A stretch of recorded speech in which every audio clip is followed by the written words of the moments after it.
Dear students, today we have to discuss our new lecture series for the course contents of Modern Physics 2, GC University Faisalabad, semester 4.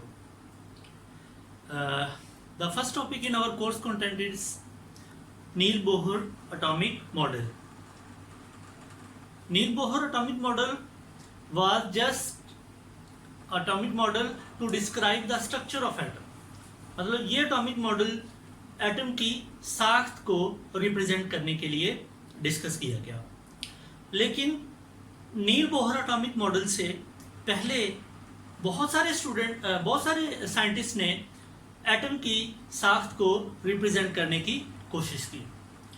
उनमें सबसे पहले जिस scientist ने atom की साख्त को represent करने की कोशिश की उनका नाम था डाल्टन, जिन्होंने 1804 में एक थ्योरी पेश की जिसका नाम था Dalton's atomic theory. Dalton's atomic theory. Dalton ने यह थ्योरी एटम की साख्त को रिप्रेजेंट करने के लिए पेश की। According to Dalton's atomic theory, all elements are composed of small particles that are called atoms। के तमाम एलिमेंट्स, कायनात की हर चीज छोटे छोटे अजसाम से मिलकर बनी होती है जिन्हें हम एटम्स कहते हैं। डाल्टन्स की थ्योरी का दूसरा पॉइंट ये था कि ये एटम्स, ये ज़रात, ये छोटे छोटे ज़रात, इनको फर्दर डिवाइड नहीं किया जा सकता, इनको मजीद तकसीम नहीं किया जा सकता। They are indivisible particles. After that Dalton ने यह भी कहा कि एक एलिमेंट के तमाम एटम्स एक जैसे होते हैं और डिफरेंट एलिमेंट्स के एटम्स एक दूसरे के लिहाज से स्ट्रक्चर या प्रॉपर्टीज में एक दूसरे के लिहाज से डिफरेंट होते हैं। तो डाल्टन थ्योरी के मेन पॉइंट्स क्या थे? पहला पॉइंट ये था कि कायनात की हर चीज या डिफरेंट एलिमेंट्स जो हैं वो छोटे छोटे ज़रात से मिलकर बने होते हैं, छोटे छोटे पार्टिकल से मिलकर बने होते हैं। इन पार्टिकल्स को एटम्स कहते हैं।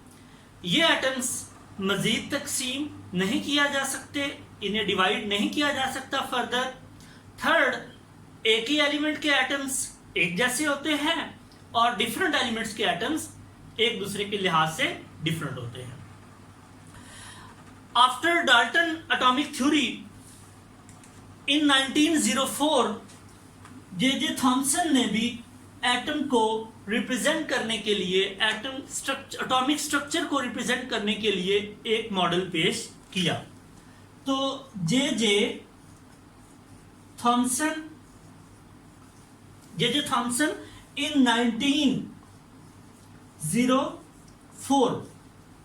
Right after the discovery of electrons, J Thomson ने इलेक्ट्रॉन्स को डिस्कवर करने के बाद एक मॉडल पेश किया। उस मॉडल का नाम था plum pudding model. Plum pudding model. According to this model, J Thomson का यह कहना था कि जो एटम है actually it is a spherical positive object, कि एटम एक स्फेरिकल मुस्बत चार्ज का एक जर्रा है जिसमें नेगेटिव चार्जेस एम्बेड किए होते हैं। लाइक दैट, अगर मान लें ये एक पॉजिटिव चार्ज स्फीयर है, मतलब ये होल जो स्फीयर है ये पॉजिटिव चार्ज है और नेगेटिव चार्जेस इसमें एम्बेड किए हुए हैं। इसको समझने के लिए आप एक एग्जांपल ले सकते हैं। लाइक हमारे पास एक फुटबॉल है, स्फेरिकल ऑब्जेक्ट है, और मान लें कि ये फुटबॉल जो है ये होल पॉजिटिव चार्ज है और इस पॉजिटिव चार्ज के ऊपर उसके जो पैचेस हैं they are just like electrons, negative charge particles, और वो उस पॉजिटिव चार्ज स्फीयर के अंदर एम्बेड किए गए एट डिफरेंट पोजीशंस।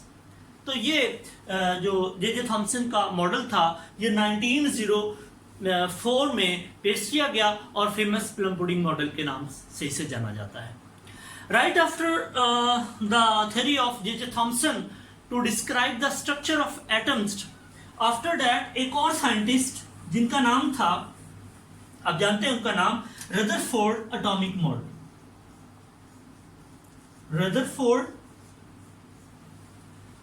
रदरफोर्ड और इन्होंने भी एटॉमिक स्ट्रक्चर को रिप्रेजेंट करने के लिए एक मॉडल पेश किया जिसका नाम था रदरफोर्ड एटॉमिक मॉडल। रदरफोर्ड ने यह मॉडल 1911 में पेश किया और उसके कुछ एक्सपेरिमेंटल अरेंजमेंट्स थी जिन बेसिस पर उसने अपने कुछ पॉइंट्स एटम की साख को लेकर डिस्क्राइब किए। वो एक्सपेरिमेंटल अरेंजमेंट भी हम डिस्कस करेंगे। उससे पहले आप देखें कि सपोज हमारे पास एक अल्फा सोर्स है। अल्फा सोर्स मतलब जिसमें से अल्फा पार्टिकल्स एमिट हो सकते हैं, ठीक है। अब उस अल्फा सोर्स के सामने रदरफोर्ड ने क्या किया, एक गोल्ड फॉइल को प्लेस किया। गोल्ड फॉइल सोने की एक बारीक जो है परत को कहते हैं, और उसने वो अल्फा सोर्स के सामने उसने प्लेस की। और in front of that gold foil Rutherford ने एक फोटोग्राफिक प्लेट को रखा ताकि हम उन अल्फा पार्टिकल्स की स्कैटरिंग या उनके डायनामिक्स को रिप्रेजेंट कर सकें। अल्फा पार्टिकल्स जो हैं वो अल्फा सोर्स में से निकलेंगे और right after that they will strike with that gold foil. और जब अल्फा पार्टिकल्स इस गोल्ड फॉइल के साथ टकराएंगे तो रदरफोर्ड ने ऑब्जर्व किया कि कुछ अल्फा पार्टिकल्स जो हैं वो उस गोल्ड फॉइल में से बगैर स्कैटर्ड हुए वो सीधा पास कर जाते हैं। तो इसका क्या मतलब है कि उस गोल्ड फॉइल के एटम्स में कुछ एम्प्टी स्पेसेस मौजूद हैं।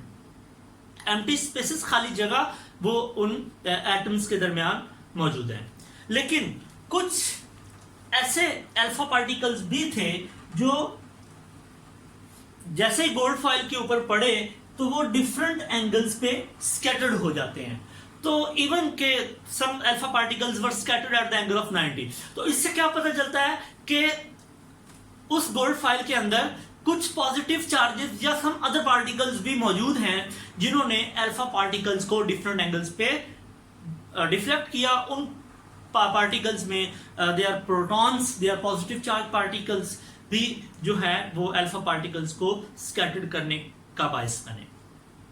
लेकिन कुछ अल्फा पार्टिकल्स थे जब वो गोल्ड फॉइल के ऊपर पड़े, गोल्ड फॉइल के ऊपर स्ट्राइक करने के बाद वो eight the angle of 180 degree वो रिफ्लेक्ट बैक हुए, वो वापस आए और जिस डायरेक्शन से वो जा रहे थे ठीक उसी डायरेक्शन पर वो वापस आ जाते हैं। Eight the angle of 180 degree the such alpha particle will bounce back. इससे रदरफोर्ड ने क्या नतीजा निकाला कि ये अल्फा पार्टिकल्स क्यों बाउंस हुए। रदरफोर्ड ये कहता है कि हर एटम के अंदर, हर एटम के सेंट्रल पोर्शन में एक कॉम्प्लेक्स पार्ट मौजूद होता है जिसमें most of the mass of atom उसमें कंटेन होता है और जो टोटल पॉजिटिव चार्ज वो भी उस कॉम्प्लेक्स पार्ट में मौजूद होता है। And that complex part is actually present at the center of that atom। तो रदरफोर्ड ने इन प्रॉपर्टीज की बेस पर उसको न्यूक्लियस का नाम दिया। मैं फिर रिपीट कर देता हूं कि कुछ अल्फा पार्टिकल्स पेनिट्रेट कर जाते हैं गोल्ड फॉइल में से। इसका क्या मतलब है कि एटम्स के अंदर एम्प्टी स्पेसेस मौजूद हैं। कुछ अल्फा पार्टिकल्स डिफरेंट एंगल्स पे स्कैटर्ड हो जाते हैं।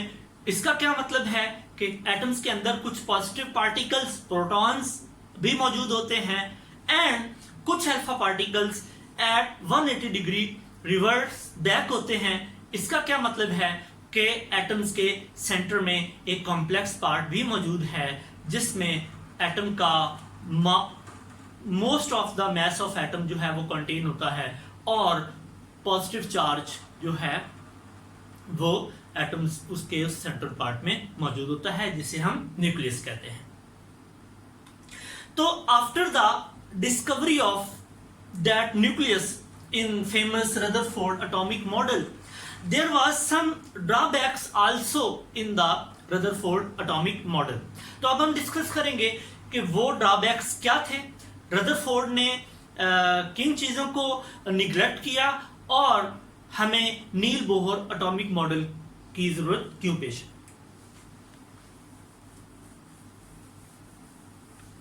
देखें, जैसा कि मैंने आपको भी बताया, अकॉर्डिंग टू रदरफोर्ड कि हर एटम के सेंटर में एक पोर्शन होता है, कॉम्प्लेक्स पार्ट होता है जिसे हम न्यूक्लियस कहते हैं। एटम का होल पॉजिटिव चार्ज इसमें मौजूद होता है और उस एटम का मास भी उस सेंट्रल पार्ट में मौजूद होता है। और उस सेंट्रल पार्ट के राउंड अबाउट जो है डिफरेंट ऑर्बिट्स में जो इलेक्ट्रॉन्स हैं वो रिवॉल्व कर रहे होते हैं।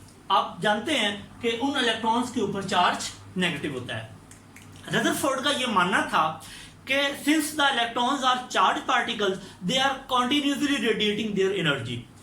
वो इलेक्ट्रॉन्स मुसलसल अपनी एनर्जी को खारिज कर रहे होते हैं और अगर मान लेते हैं थोड़ी देर के लिए कि अगर ऐसा है, इलेक्ट्रॉन्स अपनी एनर्जी को कॉन्टिन्यूसली रेडिएट कर रहे हैं, तो फिर इलेक्ट्रॉन्स जो हैं वो अपने हायर ऑर्बिट से वो लोअर ऑर्बिट में बनाते हुए एक स्पाइरल पाथ बनाते हुए and finally they should fall in the nucleus.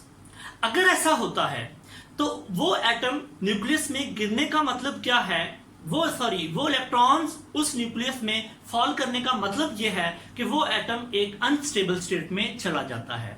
अगर एटम अनस्टेबल स्टेट में चला जाता है तो फिर डेफिनेटली मटेरियल्स के अंदर जो डिफरेंट एटम्स हैं वो सारे अनस्टेबल स्टेट में होने चाहिए, लेकिन ऐसा नहीं है। हम जानते हैं कि मटेरियल्स के अंदर जो एटम्स हैं वो स्टेबल स्टेट में भी होते हैं और न्यूट्रल भी होते हैं। न्यूट्रल का मतलब कि उनमें पॉजिटिव और नेगेटिव चार्जेस की मैग्नीट्यूड जो है वो इक्वल होती है, and that is the reason we called the atom is a neutral particle. So ये कुछ ड्रॉबैक्स थे रदरफोर्ड एटॉमिक मॉडल में जिनको राइट आफ्टर दैट 1912 में नील बोहर ने ओवरकम करने की कोशिश की और अपना एक independent and most modified form to describe the structure of atom जो है नील बोहर ने अपने एटॉमिक मॉडल में उसे रिप्रेजेंट किया, and that will be discussed in our next lecture. Thank you so much.